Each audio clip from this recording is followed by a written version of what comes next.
Gracias al Señor, gracias a Dios, gracias hermano, que la paz del Señor esté con todo. Y hoy traigo un tema que el Señor me puso en el corazón, que sé que es un tema que vamos a salir edificado y que tiene que tiene una enseñanza espiritual. Y, y a veces es a veces forma que el Señor utilizó para lo que es hacer una enseñanza espiritual utilizando lo que es lo terrenal. Y eso es lo que le llaman la parábola. Quizá muchos de ustedes dicen que no se escucha. Dios Padre, si me escuchan bien, algunos hermanos me confirman si se escucha o no se escucha.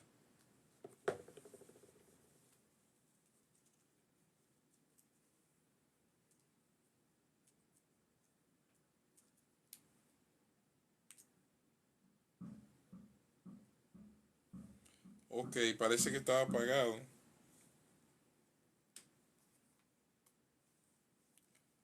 Ok, Dios le bendiga hermano. Mi hermana Daisel.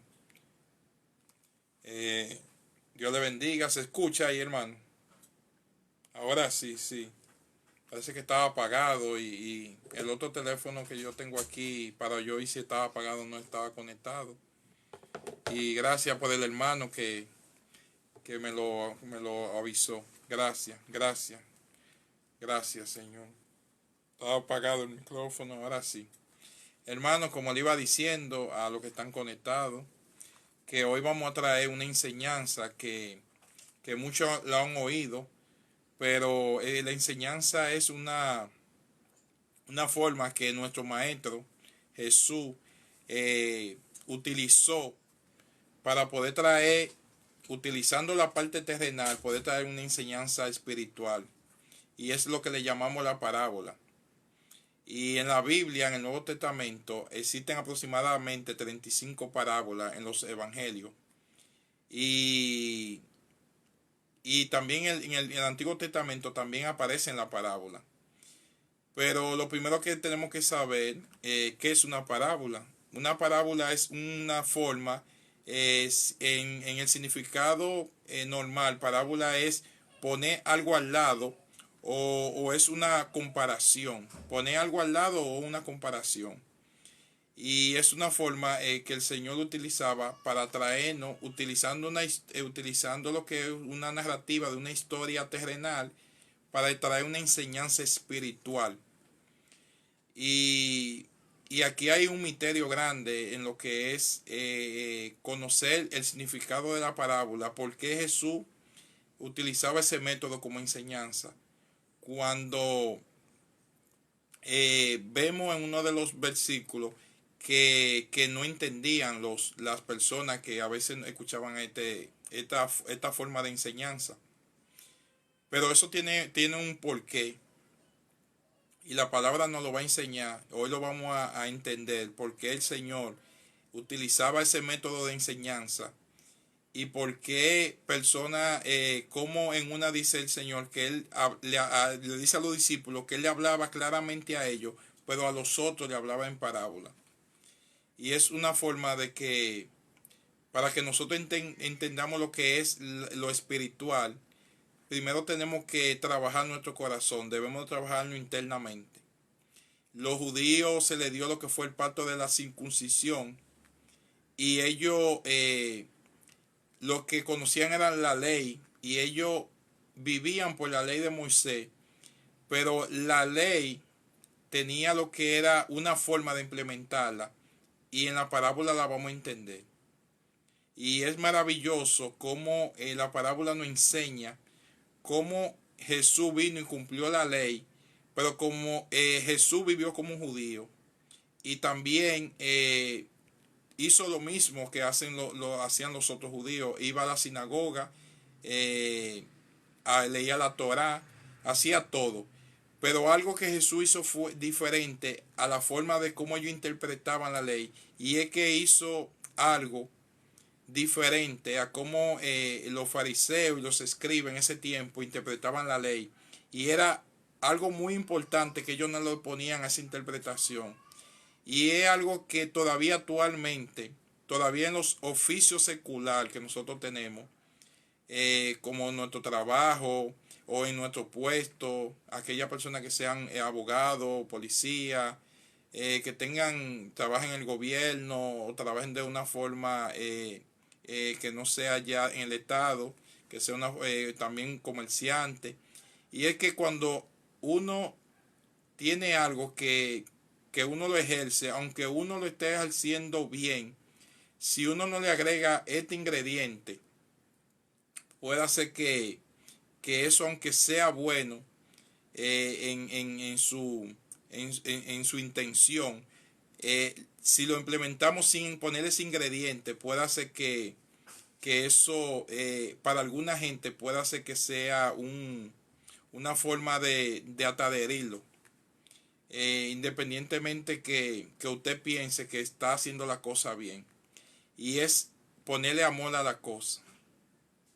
Cuando una persona hace algo sin amor, que no le agregue ese ingrediente, amor y misericordia, hay cosas que aunque sean buenas, usted puede hasta dañar a la otra, aunque en su intención sea buena. Y eso le pasó a los a lo que eran los doctores de la ley, a los fariseos y a los escribas, que ellos no le agregan ese ingrediente del amor y la misericordia. Y aquí en la palabra hoy vamos a aprender cómo esa parte de ahí, eso ellos no le agregaban la misericordia y el amor, cómo ellos interpretaban literalmente lo que decía la palabra, pero cómo ellos dañaban al pueblo con algo que Dios se lo dio, y cuando Dios da algo, lo da bueno. Y cómo ellos dañaban al pueblo con algo que Dios le dio que era bueno, y ellos eso mismo lo utilizaban para dañar al pueblo y para maltratarlo. Y fue porque no le pusieron lo que es el amor y la misericordia. Y hoy vamos a entender cómo nosotros, que somos los que predicamos el Evangelio, si nosotros no agregamos ese ingrediente del amor y la misericordia, todavía predicando el Evangelio para un hermano venga a los pies de Cristo, podemos dañar a alguien con nuestra palabra. Podemos herir a alguien con algo que es bueno, utilizando esto. Mire, esto para una gente que no lo sepa usar, esto puede ser una arma más peor que una ametralladora, hermano. Esto ha matado mucha gente, pero es porque no le han agregado el amor y la misericordia. Hay mucha gente que esto ha dañado, pero no la Biblia, sino lo que de la persona salió, como ella la quiso interpretar, y cómo hay personas, o puede ser esta congregación, que le ponen yugo a los miembros, que ni ellos mismos lo llevan. Le ponen carga a la persona que ni ellos mismos la llevan, y quieren que los otros hagan cosas que ni ellos mismos la cumplen. Y es una forma que la parábola nos enseña, nos enseña cómo de Jesús, utilizando lo conocido, Jesús utilizaba siempre lo que eran el pastor, usaba lo que era el campesino, la cosecha, las redes, el banquete, la oveja. Siempre utilizaba algo que ellos conocían, pero él utilizaba eso para traer una enseñanza espiritual.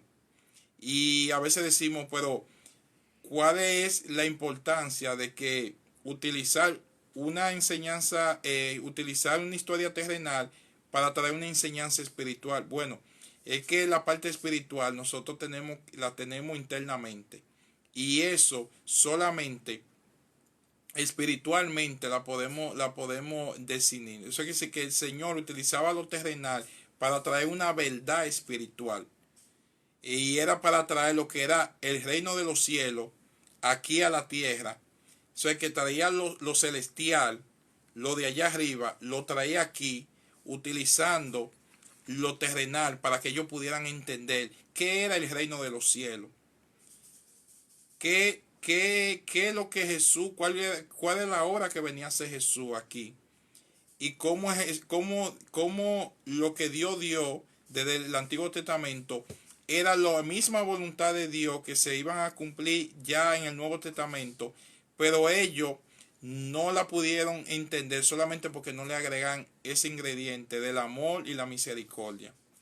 Y vamos a empezar a entender primero lo que es una parábola y cómo Jesús enseñaba la parábola y por qué ellos no entendían y qué Jesús le dice a ellos en ese tiempo que ellos no le decían a ellos que no entendían lo que Jesús le estaba hablando. Y para eso vamos a ir a Mateo 3. Y en Mateo 13 vamos a buscar una parábola que hay ahí, que es la parábola del sembrador. Y la vamos a leer. Y vamos a leer el capítulo 1. Vamos a leer desde el 1 al 11. Mateo, el que tenga una Biblia puede buscar Mateo 13. Vamos a leer desde el versículo 1. Vamos a leer la parábola del sembrador. Y vamos a leer hasta el 11. La palabra dice. La palabra del Señor se lee en el nombre del Padre, y del Hijo y del Espíritu Santo.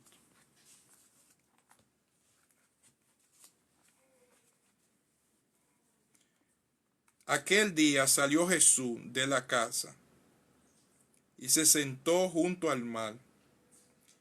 Y se le juntó mucha gente y entrando él en la barca se sentó. Y toda la gente estaba en la playa. Y le habló muchas cosas por parábola, diciendo: He aquí, el sembrador salió a sembrar. Y mientras sembraba, parte de la semilla cayó junto al camino, y vinieron las aves y la comieron. Parte cayó en pedregales, donde no había mucha tierra, y brotó pronto, porque no tenía profundidad de tierra. Pero salió el sol, se quemó, y porque no tenía raíz se secó. Y en parte cayó entre espinos, y los espinos crecieron y la ahogaron. Pero parte cayó en buena tierra, y dio fruto, cual al 100, cual al 70, y cual al 30 por uno. El que tiene oído para oír, que oiga. Aquí vemos cómo es lo que es la parábola del sembrador, y cómo el Señor empieza a hablarle de la parábola. El Señor, cuando el Señor empieza el ministerio, él empezaba a hacer enseñanza de lo que era el arrepentimiento, como Juan el Bautista, hablar de lo que era el reino de los cielos y el arrepentimiento. Pero a mediados de su ministerio, él empezó a hablar por parábola. Todo tiene una causa. ¿Por qué él empezó a enseñar en parábola? Y para entender eso, por qué Jesús empieza a enseñar por parábola, ya cuando él empieza su ministerio, el ministerio de Jesús duró aproximadamente 3 años y medio. Pero en el primer año o en el primer año y medio, él no empezó a enseñar con parábola. Él lo que hacían eran los milagros, hablaba de lo que era la bienaventuranza, toda esa enseñanza, pero después él empezó a enseñar con parábola. ¿Y por qué pasó esto?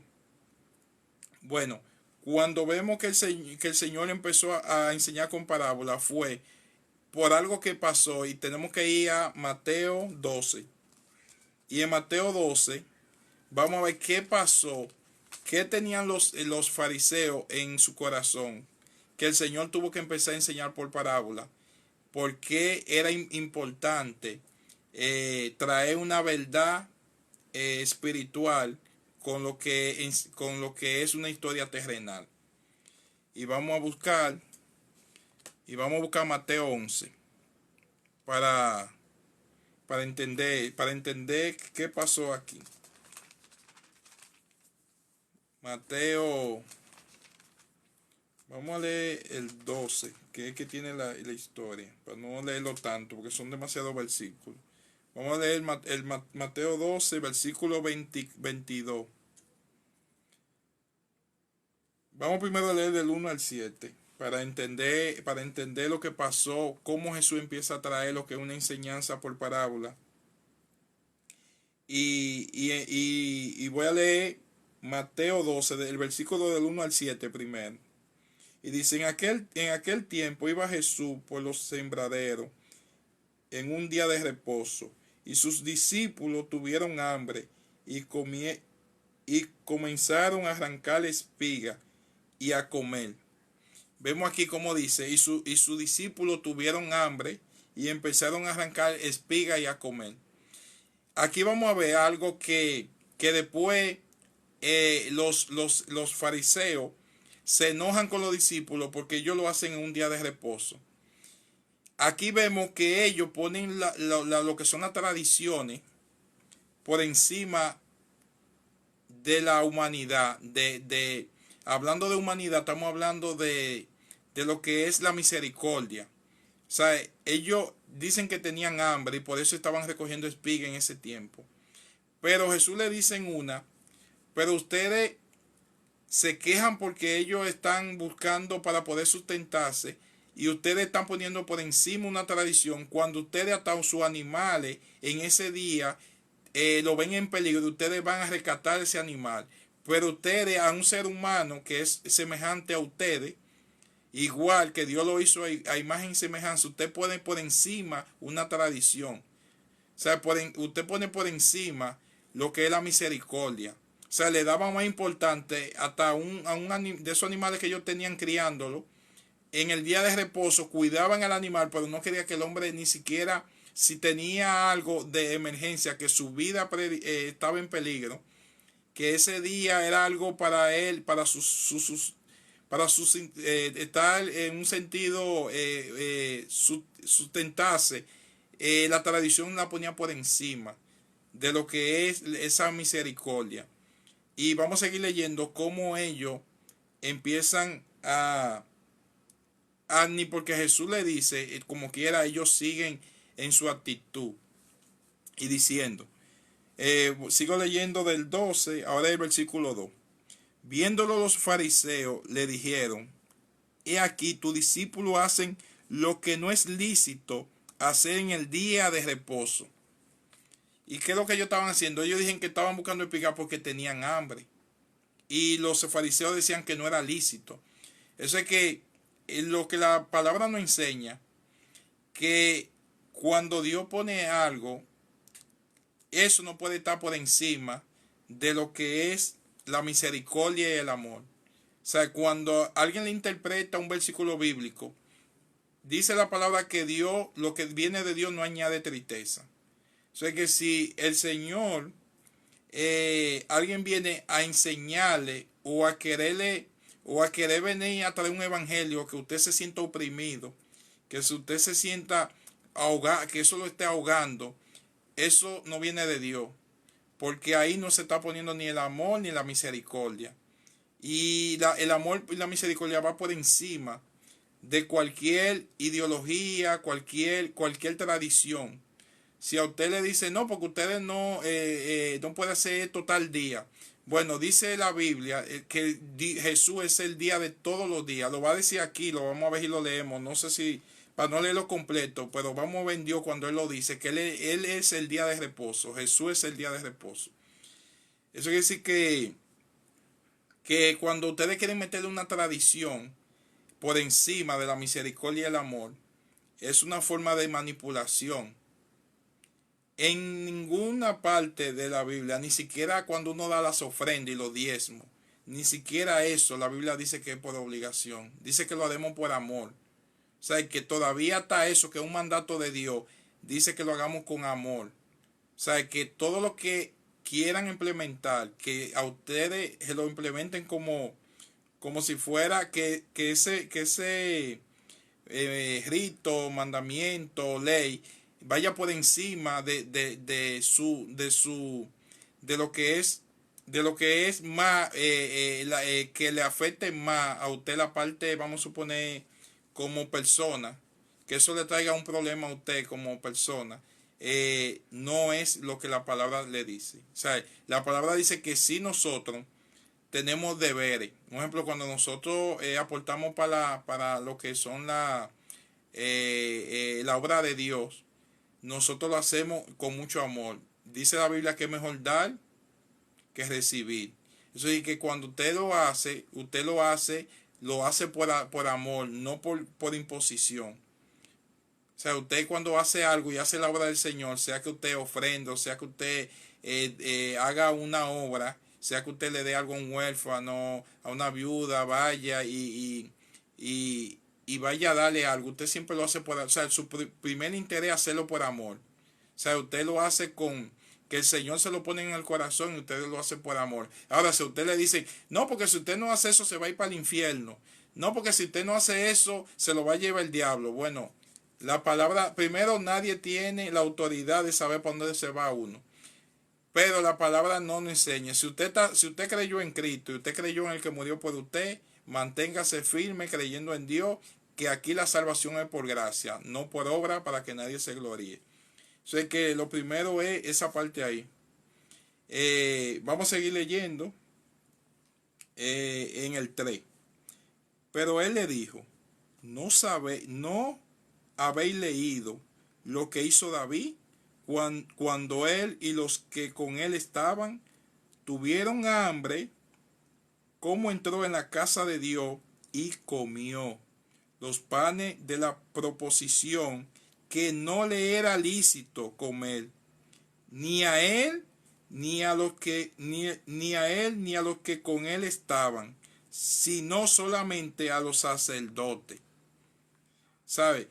Vemos como el rey David, sabiendo que habían unos panes en el templo que solamente podían comer los sacerdotes, en el tiempo que él vio su vida en peligro, el Señor lo permitió, aunque dice la Biblia que no era lícito comer. O sea, vemos como la misericordia de Dios sobrepasa cualquier cosa, que no es que en este caso David no mató a una gente, no hirió a una gente, sino es que lo más importante, hermano, mire, Dios murió, Dios no, la redención de nosotros, ni siquiera los ángeles.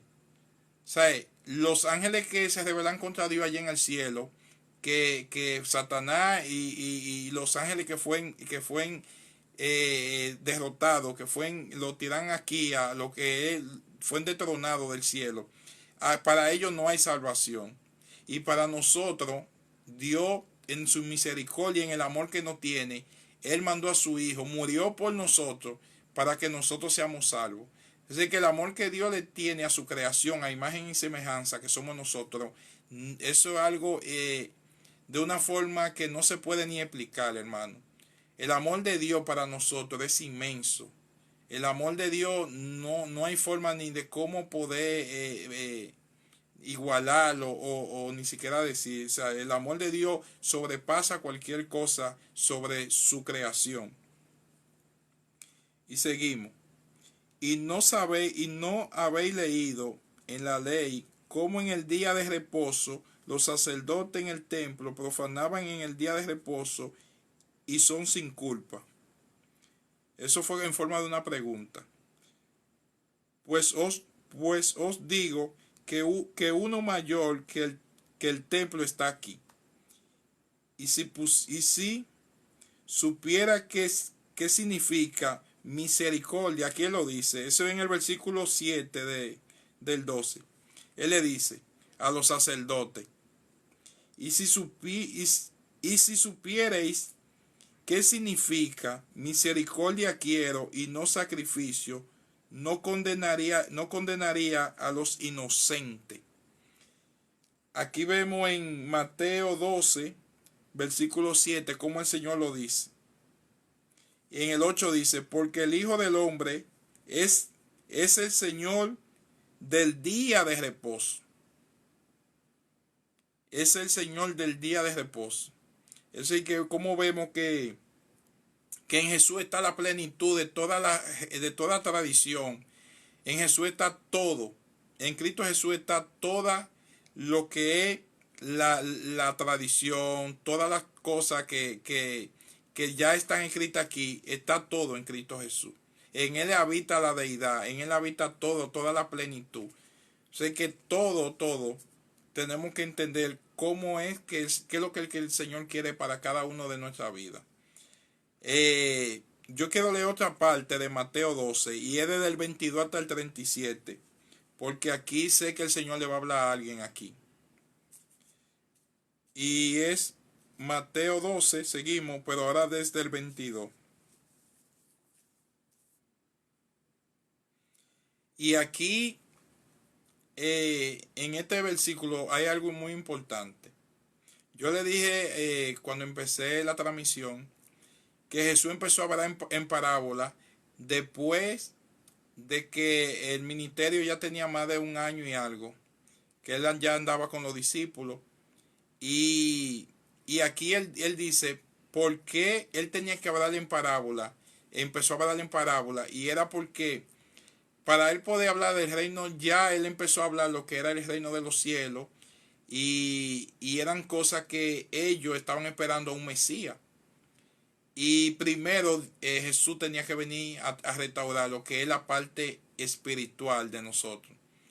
Porque a veces, es como a veces que usted quiera recompensar a su hijo por hacer algo malo. O sea, si usted recompensa a alguien por hacer algo malo, esa persona va a seguir repitiendo lo mismo. Va a seguir actuando de la misma forma. Eso dice que Jesús no podía venir a establecer su reino celestial en el momento, hace 2000 años, en el momento donde los judíos estaban esclavos en el tiempo de Roma, porque ellos no estaban preparados en su corazón para ellos, para que se establezca la eternidad. O sea, ellos lo que querían era un reino a donde ellos pudieran sacarlo de la esclavitud de los romanos, que pudiera ese Mesías pudiera reinar sobre ellos y que ese rey le ganara a todo el que fuera a pelear con ellos y que nadie lo sacara de su tierra, pero ellos fueran los vencedores en todo. Pero Dios no podía dejar un pueblo que ya tenía su corazón dañado. Ya ellos se habían ligado, ya por eso es que cuando uno mira cuando Jesús empezó el ministerio, decían que él andaba con prostitutas y andaba con ladrones y con cobradores de impuestos. Y era porque Jesús vino a los suyos, mas los suyos no los recibieron. Eso quiere decir que el Señor tenía que empezar a trabajar con los corazones, pero como ellos se resistían a que Dios trabajara con ellos en el corazón, Dios empezó a trabajar con el pueblo, con la gente común. Y ahí vemos cómo se cumple eso que dice que a donde abunda el pecado, sobreabunda la gracia. Y vamos a ver cómo ellos que tenían la ley, cómo ellos pusieron su tradición por encima del amor y la misericordia. Y eso lo vamos a ver en lo que vamos a leer ahora. Y está en Mateo 12 y vamos a leer desde el 22. Desde el versículo 22. Dice, y entonces fue traído a él un endemoniado, ciego y mudo, y le sanó, de tal manera que el ciego y el mudo veía y hablaba. Y toda la gente estaban atónita y decían, ¿será este aquel hijo de David? Mas los fariseos al oírlo decían, este no echa fuera demonios, sino por Belcebú, príncipe de los demonios. Sabiendo Jesús los pensamientos de ellos, le dijo, todo reino dividido contra sí mismo es asolado, y toda ciudad o casa dividida contra sí misma no permanecerá. Y si Satanás echa fuera a Satanás, contra sí mismo está dividido. ¿Cómo pues permanecerá su reino? Y si yo echo fuera los demonios por Belcebú, ¿por quién los echan vuestros hijos? Por tanto, ellos serán vuestros jueces. Pero si yo, por el Espíritu de Dios, echo fuera los demonios, ciertamente ha llegado a vosotros el reino de los cielos. Porque ¿cómo puede alguno entrar en la casa del hombre fuerte y saquearlo sus bienes, y primero no le ata, y entonces podrá saquear su casa? Eh, Sigo leyendo, voy a leer hasta el 37. El que no es conmigo, contra mí es, y y el, y el que conmigo no recoge, desparrama. Por tanto os digo, todo pecado y blasfemia será perdonado y a los hombres, mas la blasfemia contra el Espíritu Santo no le será perdonada a cualquiera que dijera algunas palabras contra el Hijo del Hombre. Le será perdonado, pero al que hable contra el Espíritu Santo no le será perdonado ni en este siglo ni en el venidero. O sabe o hace el árbol bueno y su fruto bueno, o hacer el árbol malo y su fruto malo, porque por el fruto se conoce el árbol. Generación de víbora, ¿cómo podéis hablar lo bueno siendo malos? Porque de la abundancia del corazón habla la boca. Aquí está lo central de esta enseñanza. De la abundancia del corazón habla la boca. O sea, que lo que ellos tenían era en el corazón dañado. O sea, yo tenía mucha lectura. Creo que por eso hay un versículo bíblico que dice que la letra mata. Ellos tenían mucha lectura, mucho conocimiento, pero no tenían amor. No tenían compasión, no tenían misericordia. Y, hermano, por más buena intención que usted tenga, hacer la cosa bien, si usted no está el amor, la misericordia, usted puede tener un llamado, un ministerio. Usted puede tener un llamado de pastor, de evangelista, de misionero. Usted puede ser un ungido. Y si usted no tiene amor y misericordia, no le vale nada eso. Porque lo primero que aquí el único grande es el Señor. Y solamente por la misericordia del Señor es que el Señor no en su gracia nos tiene a cada uno aquí de nosotros. Porque lo que Él quiere es que nosotros sanemos nuestro corazón. Porque el Señor quiere vivir con nosotros por la eternidad, hermano. Hermano, ¿usted cree que Dios, cualquiera de nosotros, que tuviéramos ese poder de Dios, usted cree que Él iba a coger forma de hombre como hizo Dios y venía aquí y que sea escupido? Bueno, el que ha visto la película de la crucifixión sabe quizá gráficamente lo que yo le quiero dejar dicho. Ponerle cruz, humillarlo, ponerle una corona de espinas, azotarlo, escupirlo, de una forma horrible. En ese tiempo, la forma que los romanos utilizaban para matar a la persona era muy cruel. Y lo de Jesús fue todavía, se puede decir, de una forma más horrible. Porque a él no se puede describir todo lo que le hicieron. Y Dios tenía el poder, porque cuando estaban los dos ladrones en la cruz, el que estaba a la derecha y a la izquierda, hubo uno que le dijo: ¿por qué, si tú eres el Hijo de Dios, por qué tú no te salvas y nos salvas a nosotros? Y el otro que estaba al lado utilizó esto, lo que él amó en la misericordia, y le dijo: no, pero él que está aquí no es culpable de nada, nosotros sí, nosotros somos ladrones, nosotros sí tenemos derecho de estar aquí, pero él no. O sea, tú lo que tienes que orar por él, porque él no debería de estar ahí crucificado, pero nosotros sí, nosotros no merecemos eso que nos estaba pasando. Y es el único que ahí se ve la misericordia de Dios, que sabemos que está en el cielo, y ese ni se bautizó, ese no tuvo que hacer obra, no tuvo que hacer nada. Y el Señor le dijo a ese: desde hoy estarás tú conmigo en el reino de los cielos.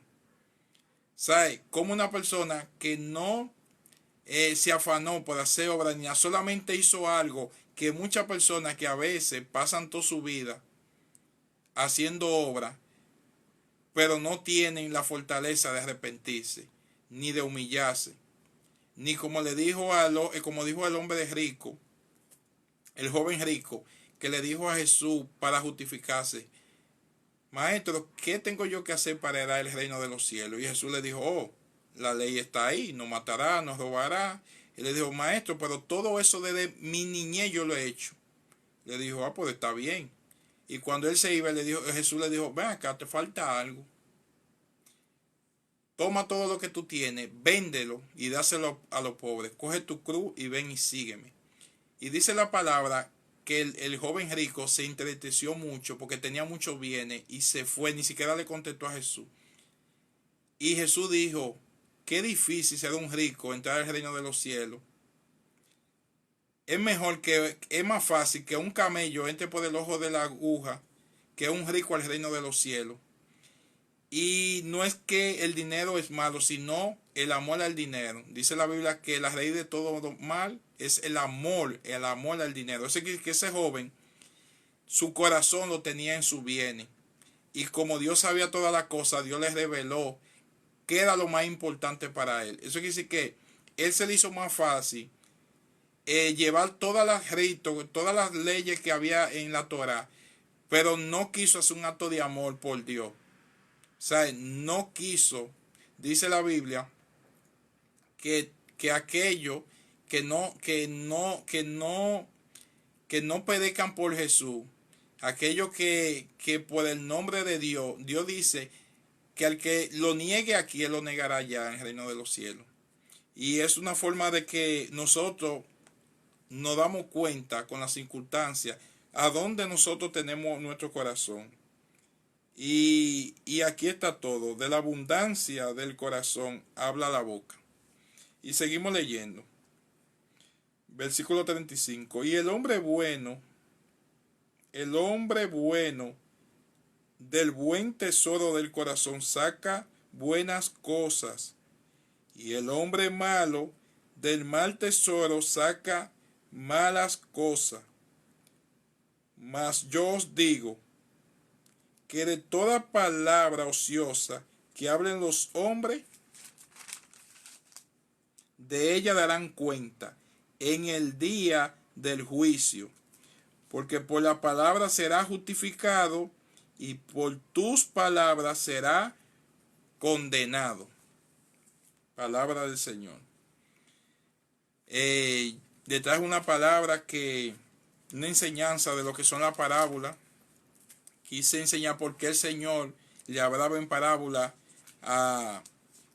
después que el ministerio estaba por mitad, y era porque el Señor vino a traer lo que fue la revelación del reino de los cielos, pero el hombre no tenía el corazón preparado para vivir la eternidad todavía, hermano.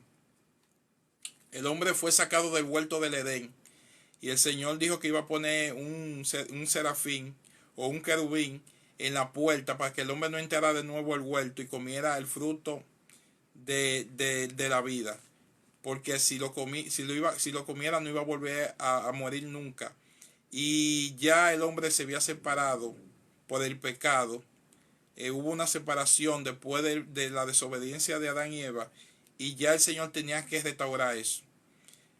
Yo le digo, hermano, que no importa el ministerio que usted tenga, no importa su oficio secular, no importa lo que usted haga en su vida, no importa cómo lo bien que usted quiera hacer todo en su familia, con su esposo, su esposa. Si ahí no va ese ingrediente del amor y la misericordia, el día que su esposo le haga algo, aunque le pise los pies, o su esposa, va a haber una justificación para separarse. Y igual en los trabajos, siempre usted va a hacer la cosa quizá porque a usted lo suban de puesto. Pero no lo hace si usted no lo hace con amor, va a llegar un tiempo que usted va a caer. A veces el que sube muy alto, cuando cae más fuerte y se da más duro. Y todos debemos de hacer la cosa con los pies en la tierra, sobre todo con humildad, con misericordia. Y hay un versículo que yo lo puse aquí, que está en 1 Corintios 13. Y yo voy a ver, lo voy a buscar, no lo iba a leer ahora, para no leer tanta información, pero el Señor me puso que lo busque. Cuando lo lea, creo que el Señor le va a hablar a alguien a través de ese versículo. Lo vamos a buscar.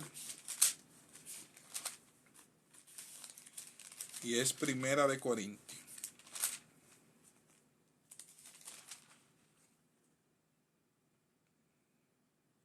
Santo Dios, aleluya.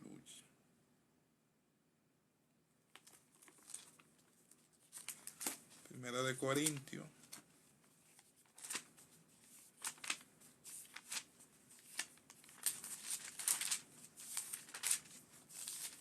Primera de Corintios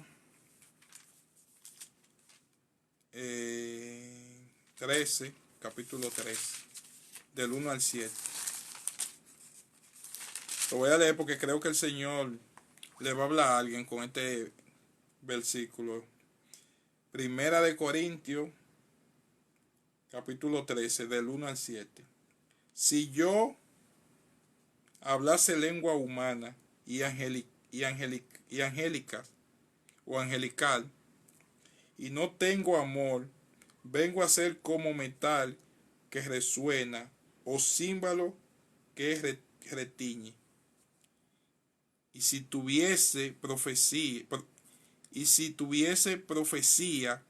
y entendiese todos los misterios y toda ciencia, y si tuviese toda la fe de tal manera que trasladase los montes. Oye, qué poder, hermano. Un poder de trasladar los montes, la fe, un profeta, todo lo que ustedes escuchan, personas profetizando, que eso es el Espíritu Santo, que ustedes ven que el Señor la usa en muchos dones, muchos milagros, en muchas personas con fe que levantan hasta muertos. Pero ¿sabe qué dice la palabra al final, en ese mismo versículo, de esas personas que hacen todo eso? Y dice, y no tengo amor, nada soy. Dice, ese versículo lo dice en Primera de Corintios 13, 2. Que por más que ustedes vean una persona hasta resucitando muerto, y si no tiene amor, nada es, dice la misma Biblia. Porque ese poder viene de Dios y no del hombre. Eso quiere decir que nosotros somos solamente un vaso que el Señor no usa. O sea, que el que se cree grande, aquí dice que aquí el único grande es Dios. Y seguimos en el 3. Y si repartiese todos mis bienes para dar de comer a los pobres, y si entregase mi cuerpo para ser quemado y no tengo amor, de nada me sirve. El amor es sufrido, es benigno. El amor no tiene envidia. El amor no es jactancioso, no se envanece, no hace nada indebido, no busca lo suyo, no se irrita, no guarda rencor, no se goza de la injusticia, mas se goza de la verdad. Todo lo sufre, todo lo cree, todo lo espera, todo lo soporta. El amor nunca deja de ser, pero las profecías se acabarán y cesarán las lenguas y la ciencia acabará, porque en parte conocemos y en parte profetizamos, mas cuando venga lo perfecto, entonces lo que es en parte se acabará. ¿Sabes lo que quiere decir eso, hermano? Que cuando venga la segunda venida de Cristo, todo eso ya no lo vamos a necesitar. ¿Por qué? Porque aquí lo primero es que nadie se va a enfermar. Nosotros vamos a tener un cuerpo que no va a tener enfermedad. No vamos a tener frío. No vamos a tener calor. No vamos a tener deuda. No vamos a tener guerra. No vamos a tener nadie que no vamos a tener el demonio ni Satanás, que el Señor los reprenda, porque ya él fue vencido y ya le queda poco tiempo y va a ser arrojado y va a ser encarcelado por la eternidad. O sea que lo único que el Señor nos pide a cada uno de nosotros es que lo único que no podemos negociar es el amor, la misericordia y la bondad, porque eso es lo que va a ser, eso es lo que va a quedar por la eternidad. O sea, nosotros todo lo que entremos al reino milenial, que es un reino que se va a implantar aquí, aunque muchos no lo crean, vamos a estar con Cristo aquí 1000 años y después va a venir el reino eterno de Dios. Y esos 1000 años que vamos a estar aquí, nosotros vamos a estar aquí solamente haciendo lo que son las obras en cuanto a edificar todo lo que se desbarató. Porque en la gran tribulación todo va a ser destruido. Porque la gran tribulación son los juicios que vienen al Señor con la humanidad que se quede aquí por cuanto no recibieron el Evangelio. Eso es que las personas que entren a esa nueva etapa del reino milenial con Cristo Jesús solamente pueden entrar lo que se quedan, lo primordial de ellos fue ponerle amor a todo lo que el Señor nos entregó y hacer la cosa con el amor y todo para la gloria de Dios. O sea que esos son los únicos que van a entrar. Por más que la gente se afane, por más que una gente sea millonaria, sea pelotero, sea artista, sea famoso, y usted tenga una ONG, y usted rescate muchos niños, y usted hace muchas cosas, si su intención usted lo hizo porque le sobraba el dinero, o aunque usted lo hizo con una buena intención, pero usted pensó que con eso se iba a ganar el reino de los cielos, hermano, eso no le va a garantizar a nadie entrar a la eternidad. Porque aquí dice que solamente lo va a garantizar el amor con lo que usted hizo la cosa. Si usted lo hizo para Dios, para glorificar a Dios, todo lo que nosotros hagamos, aunque sea para darle al otro, tenemos que hacerlo para glorificar a Dios. Si yo estoy aquí hablando de la palabra con ustedes, es porque el Señor me ha ido preparando para yo poder dar esos mensajes a cada hermano. Eso quiere decir que si yo estoy aquí, yo lo hago por el amor a lo que yo recibí por gracia, yo darlo por gracia. Solamente la única intención. Si yo tengo una intención fuera de ahí, ya todo lo que yo hago en vano. Estoy aquí quizá para darme a conocer, quizá de una forma, a ver si me va bien y eso. Aquí se puede conectar un solo hermano y si a ese solo hermano yo le prediqué o yo le hablé la palabra y el Señor con ese era que quería tratar, gloria a Dios. Porque Dios con uno lo hace. Dios hasta cuando iba a pelear, el pueblo de Israel iba a pelear con ejército grande. Dios mismo decía, no, esos son demasiados. Quiten más, quiten más, quiten más, porque aquí el que se va a glorificar soy yo. Aquí toda la gloria es mía. Y Dios lo hacía. Habían 50,000, Dios con 300 lo hacía. Y ganaba. O sea que aquí todo lo que hagamos tengamos que hacerlo para Dios y para glorificar el nombre de Dios. No importa los dones, los talentos que tengamos, nuestra prioridad sea glorificar al Señor en todo lo que hagamos. Y este fue el mensaje que yo quise darle, porque quería hacerle entender por qué el Señor hablaba en parábola. Muchos hermanos leen la Biblia y no entienden por qué el Señor habla en parábola. Tiene un significado espiritual. Eso trae una verdad celestial, una verdad del cielo, aquí de una forma utilizando lo que conocemos, lo terrenal, pero con una enseñanza para conocer lo espiritual. Y eso tiene una importancia, y es que eso trabaja en nuestros corazones. Eso trabaja lo que Dios quiere que sea trabajado, que es nuestro corazón. Hermano, entramos ya en un tiempo de oración. Aquellos hermanos que quieren que oremos por él, ya para empezar el tiempo de oración. Sé que el Señor se va a mover grandemente. Los que tengan oración la pueden ir escribiendo ya en este momento. Me la pueden ir escribiendo aquí en el mensaje, en el chat. No sé si mi esposa tiene alguna escrita por ahí, me la puede pasar.